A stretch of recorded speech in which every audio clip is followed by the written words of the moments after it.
IOC Bible കമ്മീഷന്റെ നേതൃത്വത്തിൽ നടത്തപ്പെട്ട പുതിയ നിയമ പകർത്തെഴുത്തിൽ പങ്കെടുത്ത് മാതൃകയായി ആലുവ സെന്റ് ജോൺസ് മലങ്കര കത്തോലിക്ക ദേവാലയം.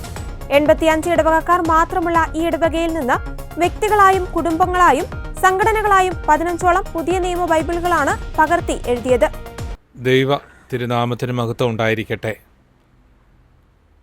ദൈവവചനം നമ്മുടെ വിശ്വാസ ജീവിതത്തിൻ്റെ അടിസ്ഥാനമാണ്. കാരണം വചനമാണ് മാംസമായത്. ആ മാംസമായ വചനമാണ് അക്ഷര താളുകളിലായിട്ട് വേദപുസ്തകത്തിൽ നമ്മൾ വായിച്ചെടുക്കുന്നത്. വിശുദ്ധ കുർബാനയും വചനവും തമ്മിൽ വലിയ ബന്ധമാണുള്ളത്. കാരണം പരിശുദ്ധ കുർബാന തന്നെയാണ് വചനം, വചനം തന്നെയാണ് വിശുദ്ധ കുർബാന.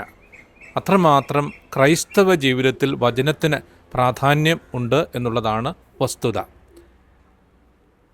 ആലുവ സെൻറ്റ് ജോസഫ് ദേവാലയത്തിൽ ഏതാണ്ട് 85 കുടുംബങ്ങളാണുള്ളത്. മലങ്കര സുറിയാനി കത്തോലിക്ക സഭയുടെ പുരാതനമായ ഒരു ദേവാലയമാണിത്. ഇവിടെ 15 ദൈവമക്കൾ ദൈവവചനം, പ്രത്യേകിച്ച് സുവിശേഷ ഭാഗം പകർത്തി എഴുതി എന്നുള്ളതാണ്. കാരണം വചനം പകർത്തി എഴുതുക എന്ന് പറയുമ്പോൾ അത് ഹൃദയത്തിൽ കുറിക്കുക എന്നാണ് അതിൻ്റെ അർത്ഥം. ഞാൻ ഈ പകർത്തി എഴുതിയ എല്ലാ മക്കളെയും ഹൃദയപൂർവ്വം അഭിനന്ദിക്കുകയാണ്. ഇത് വലിയ ഒരു മാതൃകയാണ്, മറ്റുള്ളവർക്ക് വലിയൊരു സാക്ഷ്യമാണ്. കാരണം ദൈവവചനമാണല്ലോ നമ്മുടെ ജീവശ്വാസം, അതാണല്ലോ നമ്മുടെ ജീവിതത്തിൻ്റെ വഴികാട്ടി, വെളിച്ചം. അപ്പോൾ അത് പകർത്തി എഴുതാനുള്ള മനസ്സ് കാണിക്കുക എന്ന് പറയുമ്പോൾ സഭയോടും വചനത്തോടും പരിശുദ്ധ കുർബാനയോടുമൊക്കെയുള്ള ഒരാദരവായിട്ട് നമ്മളതിനെ കാണണം. ഇമ്മാനുവേൽ, ദൈവം നമ്മോട് കൂടെയുണ്ട്. അത് വചനത്തിലൂടെയാണ്, പ്രത്യേകിച്ച് കുടുംബത്തിൽ അവിടുന്ന് സന്നിഹിതനാകുക. മലങ്കര സുറിയാനി കത്തോലിക്ക സഭ പുനരൈക്യ ശതാബ്ദി പ്രമാണിച്ച് ഈ വർഷം വചനവർഷമായി ആഘോഷിക്കുന്നു. അതിൻ്റെ ഭാഗമായിട്ടാണ് ഇപ്രകാരം ഒരു പകർത്തി എഴുതൽ എല്ലാ പള്ളികളിലും നടക്കുന്നത്. ഈ ഇടവകയിൽ ചെറിയ ഒരു ഇടവകയാണെങ്കിലും വളരെ താല്പര്യത്തോടുകൂടി ബഹുമാന്യനായ ആറ്റുമാലിൽ തോമസ് അച്ഛൻ്റെ നേതൃത്വത്തിൽ ആ ശുശ്രൂഷ നടക്കുകയാണ്. ഹൃദയപൂർവ്വം ഇടവകയിലുള്ള ഓരോ കുടുംബത്തെയും ബഹുമാനപ്പെട്ട വികാരി അച്ഛനെയും സിസ്റ്റേഴ്സിനെയും അഭിനന്ദിക്കുന്നു.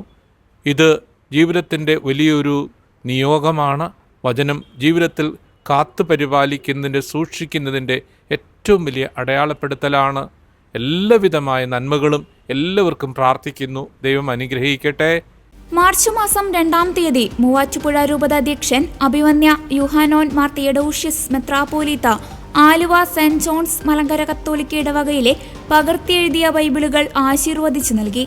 ബൈബിൾ പകർത്തിയെഴുതാൻ ഇടവകാംഗങ്ങൾക്ക് പ്രോത്സാഹനവും പിന്തുണയും നൽകിയത് ഇടവക വികാരി father Jino ആറ്റുമാലിലാണ്.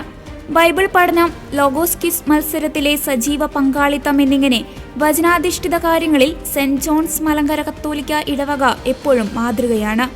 Aluva saint John's Malankara കത്തോലിക്ക ദേവാലയത്തിൻ്റെ ആഭിമുഖ്യത്തിൽ 15ഓളം കുടുംബങ്ങൾ വിശുദ്ധ ബൈബിളിൻ്റെ പുതിയ നിയമഭാഗം പകർത്തി എഴുതി. ജീവിക്കുന്ന വചനമായ ക്രിസ്തുവിനെ തങ്ങളുടെ വ്യക്തിജീവിതത്തിൽ സ്വാംശീകരിക്കാൻ ആ വചനം സ്വന്തം കൈകൾ കൊണ്ട് പകർത്തി എഴുതി അനുഗ്രഹം പ്രാപിച്ച 15ഓളം കുടുംബങ്ങൾ. സൺഡേ സ്കൂൾ അധ്യാപകരും കുട്ടികളും ബൈബിൾ പകർത്തി എഴുതുന്നതിൽ പങ്കാളികളായി. മറ്റ് അപ്പോസ്റ്റലേറ്റുകളും ബൈബിൾ പകർത്തി എഴുതുന്നതിൽ പങ്കാളികളായി. ആലുവ സെൻറ്റ് ജോൺസ് മലങ്കര കത്തോലിക്ക ദേവാലയത്തെ സംബന്ധിച്ച് വിവിധ സ്ഥലങ്ങളിൽ നിന്നും ജോലിക്കായിട്ട് വന്ന ആളുകൾ ഒരുമിച്ച് ചേർന്ന് രൂപീകരിച്ച ഒരു ദേവാലയമാണ് ഈ തോട്ടയ്ക്കാട്ടുകര സെൻറ്റ് ജോൺസ് മലങ്കര കത്തോലിക്ക ദേവാലയം. വചനം വായിക്കുവാൻ, അതുപോലെ തന്നെ വചനാധിഷ്ഠിത ജീവിതത്തിന് കൂടുതൽ പ്രാധാന്യം കൊടുക്കുവാൻ അവർ പണ്ട് മുതലേ ശ്രമിച്ചിരുന്നു. ലോഗോസ് പരീക്ഷ എഴുതുന്നതിൽ 95% ആളുകളും അതിൽ താല്പര്യമുള്ളവരാണ്.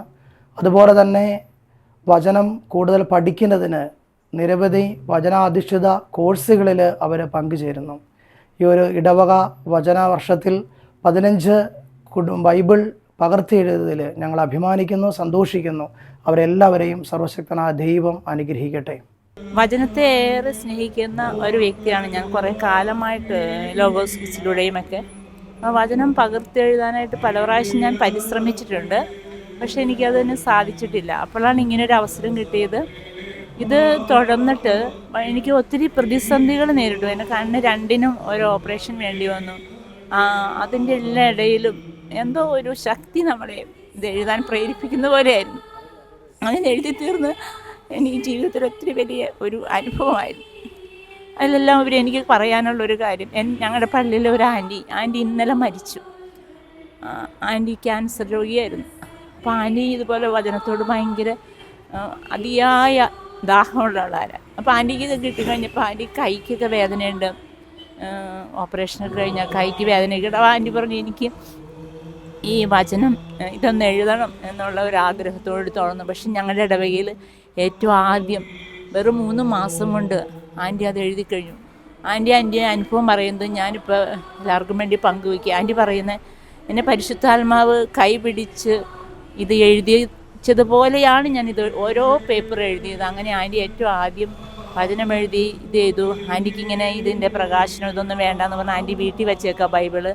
ആൻറ്റി ഇന്നലെ രാവിലെ നമ്മളോട് വില വാങ്ങുകയും ചെയ്തു. അതൊരു വലിയ എനിക്ക് ഭയങ്കര ഒരു പ്രേരക ശക്തിയായിരുന്ന ഒരു ആൻറ്റിയാണ് അത്. ആ ആൻറ്റിയുടെ കാര്യം കൂടി ഞാനിവിടെ പറയാം. ഇത് എനിക്ക് ഭൗതികമായൊരു നേട്ടവും ഞാൻ നിയോഗം വെച്ചിട്ടില്ല.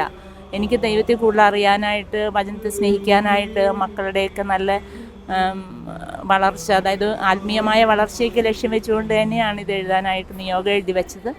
അത് തമ്പുരാൻ അതിന് സഹായിക്കുന്നുണ്ട് എന്നുള്ളത് തന്നെയാണ് എൻ്റെ ഏറ്റവും വലിയ സാക്ഷ്യം.